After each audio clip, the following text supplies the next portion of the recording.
Hi, everyone. I'm Jill Smith, a retired law enforcement officer and founder of First Light, where we offer hope and healing for first responders and their families.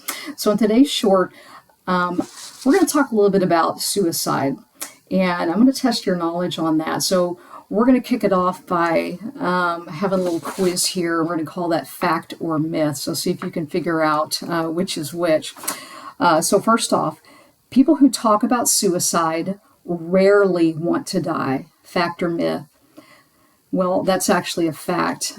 People that want to kill themselves, or they're creating those plans, 99% of the time they genuinely don't want to die. They don't want to do it. They feel trapped.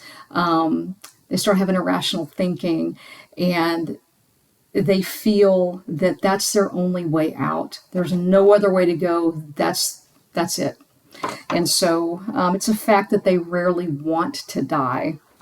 Okay, next, talking to a troubled person about suicide will put ideas into that person's head. Well, no, that's a myth.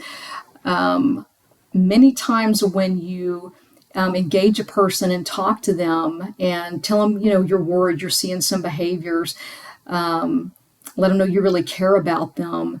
Once they decide to open up to you, they're actually very relieved. And a lot of times they are willing to talk to you about that suicide ideology that they've got going on.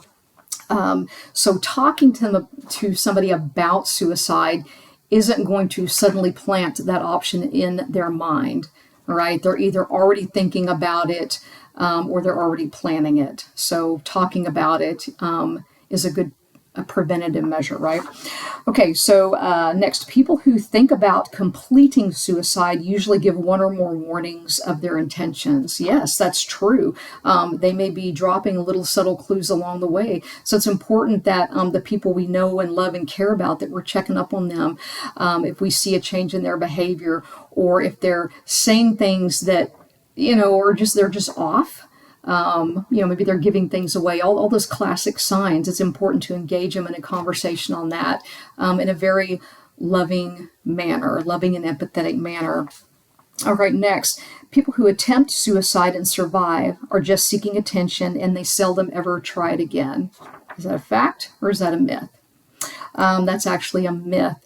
Just because somebody attempted suicide once and they didn't complete the suicide, it doesn't mean they're out of the woods. It doesn't mean they're not going to, sink even further into that and make another attempt somewhere down the line.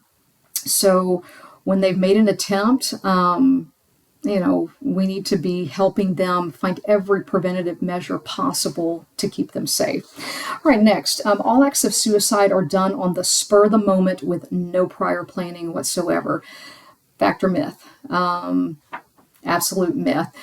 Sure, you may get that one rare case where somebody does make a spur-of-the-moment decision, but most of the time, somebody who completes a suicide, that's been a long, slow, painful burn for them. And once again, just another reason to take everything seriously when somebody's having that suicidal ideology. And by that I mean they are saying things such as, I don't deserve to live anymore. I can't take this anymore. I'm tired of my life. I wish all this would just go away. They're hinting at it, but they're not coming right out and saying, I'm going to kill myself. So, not everything's on the spur of the moment. Again, slow burn. All right, next. Depression is the most basic predictor of suicide. I'm going to read that again. Fact or myth? Depression is the most basic predictor of suicide. This may surprise you. That's actually a myth. Depression in and of itself is not an indicator for suicide. If you think about that, most of us throughout the course of our natural life are going to experience depression. We lose jobs, we lose relationships, people in our lives die, and many other things can go on where we would find ourselves in a naturally depressed state. Most people however, will get through that experience of depression and they'll move on.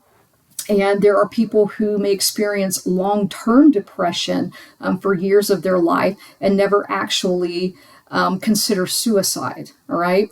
So depression in and of itself is depression. Okay. One of the most solid predictors of whether or not somebody's going to commit suicide is actually hopelessness.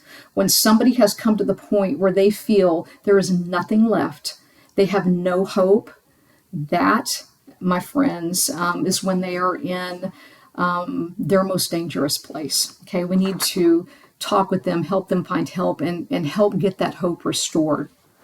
Okay, next, once a person has survived a suicide attempt, he or she will never try that again. All right, fact or myth? That is a myth. Even though somebody made the attempt, maybe they took pills, maybe they tried a hanging, or any one of a number of other ways to kill themselves, if that attempt was incomplete, either they stopped it themselves or somebody caught them in the act and saved them from that, it does not mean that they're never going to try that again. All right, again, that's a danger zone, and there needs to be preventative measures in place for them. All right.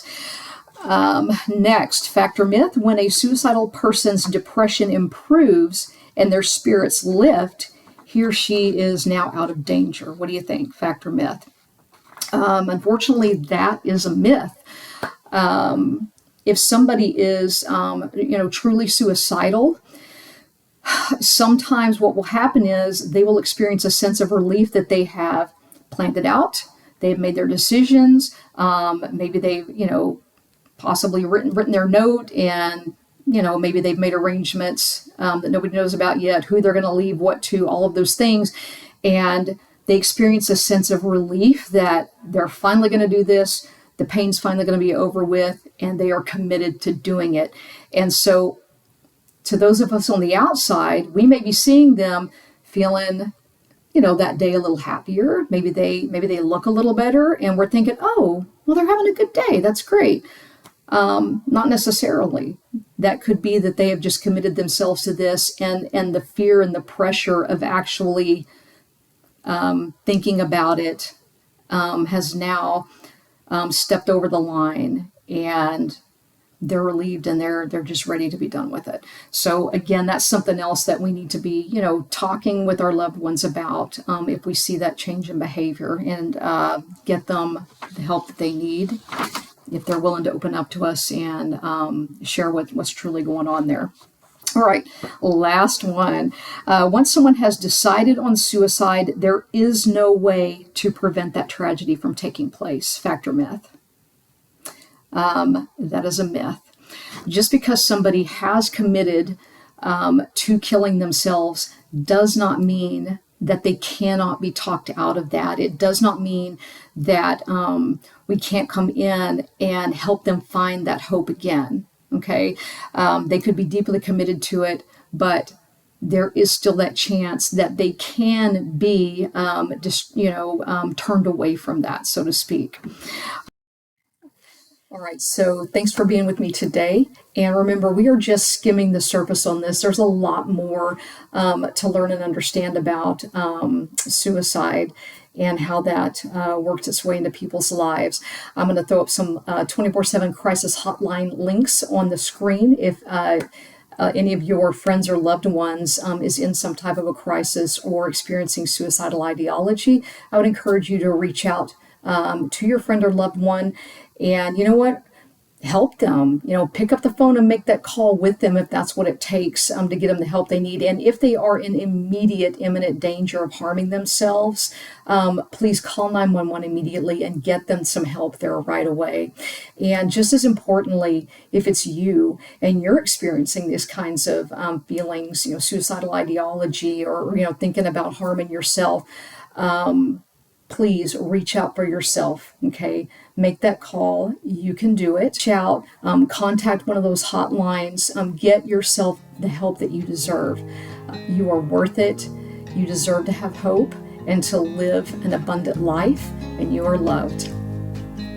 Thank you.